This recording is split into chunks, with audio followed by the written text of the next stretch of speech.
Et à la une, cette macabre découverte à Tourcoing. Aujourd'hui, un couple d'une soixantaine d'années a été retrouvé mort à son domicile dans le quartier des Francs. Vers 15 h, des voisins ont donné l'alerte et ont prévenu la police car ils n'avaient observé aucune activité chez ce couple depuis plusieurs jours. Ce sont les voisins qui d'ailleurs ont ouvert les portes aux forces de l'ordre qui ont donc retrouvé les deux corps, vraisemblablement avec une balle dans la tête ou dans la bouche.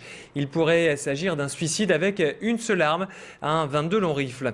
Le drame pourrait donc remonter à plusieurs jours. Une enquête a été ouverte. Les corps ont été enlevés ce soir. Des autopsies doivent être réalisées demain. La colère est montée d'un cran au collège Jean Jaurès de l'Homme. Après une journée morte vendredi, les parents d'élèves ont occupé l'établissement toute la nuit dernière. Professeurs, élèves et leurs parents donc. Au total, une cinquantaine de personnes ont sorti les sacs couchage, vous le voyez, et ont occupé les locaux de 17 h à 7 h ce matin. Au cœur de leur grogne, les suppressions d'une classe de 4e et d'un poste de professeur de mathématiques prévu à la rentrée prochaine. Un nouveau coup dur car 2 classes et un poste d'enseignant avaient été fermés l'an dernier. Alors dans quel état d'esprit étaient ces manifestants? On va écouter ce professeur au micro de notre reporter Élodie Bernachon. Nous sommes en train d'essayer d'abord de trouver le sommeil, mais c'est très difficile en ces temps agités de suppression de toutes sortes.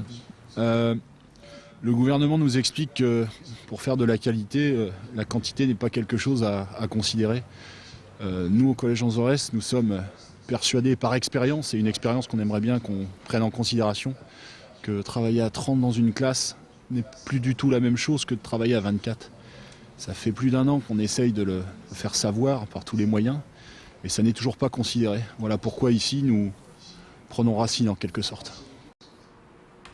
Au Japon, la situation est toujours très alarmante à la centrale de Fukushima. Aujourd'hui, les salariés ont été à nouveau évacués car une fumée noire s'élevait au-dessus du réacteur numéro 3.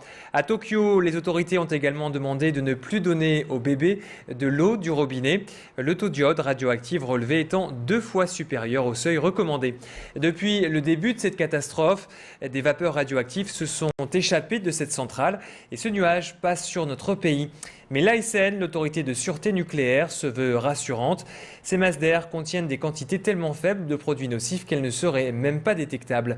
Quoi qu'il en soit, dans notre région, Atmo surveille de très près la situation. Elle dispose de 4 balises, 3 près de la centrale de Gravelines, 1 sur le toit de la communauté urbaine de Lille. Des relevés sont réalisés quotidiennement, puis analysés. Pour l'instant, la situation est normale. On écoute la responsable communication Atmo au micro de Thomas Kimerlin. Les résultats sont très bas en termes d'éléments radioactifs, rien d'inhabituel par rapport à ce qu'on peut constater chaque jour. Alors il y a différents éléments radioactifs, certains s'apparentent et sont caractéristiques davantage d'une radioactivité naturelle, c'est le cas par exemple du radon, et d'autres éléments qu'on apparente plutôt à une pollution artificielle. Donc au regard de tous ces éléments, ce qu'on constate aujourd'hui, c'est que le bruit de fond est plutôt relié à une pollution d'origine naturelle. Les Français vivent de plus en plus longtemps. Très souvent se pose la question de la prise en charge des personnes âgées. Pour vous aider à y voir plus clair, l'édition 2011 du classement France Info des maisons de retraite vient de paraître. 6 enquêteurs ont passé au crible près de 9500 établissements dans toute la France. Et ils ont établi un palmarès avec des notes de 1 à 10 dans chaque département. Dans le Nord, 16 établissements décrochent une note de 9 sur 10, notamment la résidence Illis à Lille. Cette EHPAD comprenait un établissement d'hébergement pour personnes âgées dépendantes et privées. Ici, le service se veut comme celui d'un hôtel. On va écouter le directeur de cette EHPAD au micro de notre reporter Tanguy Lecluse. On souhaite, nous, donner une image hôtelière à l'établissement. Et c'est-à-dire que tout l'aspect professionnel de l'établissement est caché par tout cet aspect hôtelier. On a le sentiment, quand on vient chez moi, je dis toujours, tout est proposé, rien n'est imposé.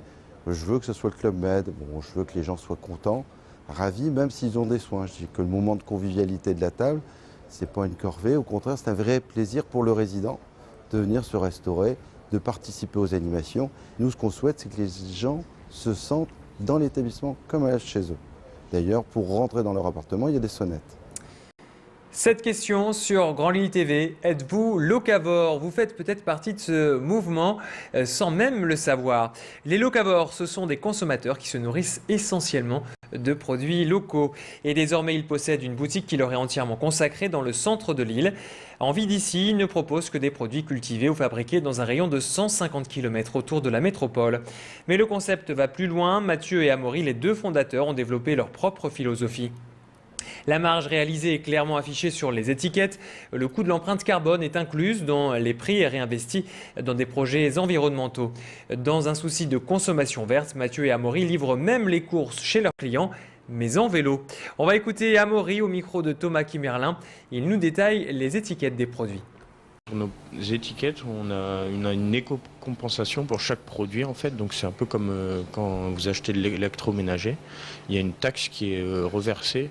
En fait, c'est pas une taxe, on inclut ça dans le prix et nous on reverse une somme à une société qui s'appelle Climactis et qui réinvestit l'argent pour réduire l'impact environnemental. Pour chaque produit, on présente son caractère équitable, son caractère local, son caractère bio et son emballage. Et on termine ce flash avec ce rendez-vous incontournable pour les amateurs d'œuvres d'art contemporain. Lille Art Fair, la grande foire européenne, ouvre ses portes au public demain jusqu'à dimanche. 70 galeries, dont 10 lilloises, présenteront leurs dernières trouvailles et découvertes en peinture, dessin, sculpture, mais aussi vidéo ou numérique. C'est la fin de cette édition. Merci de l'avoir suivi. On se retrouve pour la météo en direct. À tout de suite.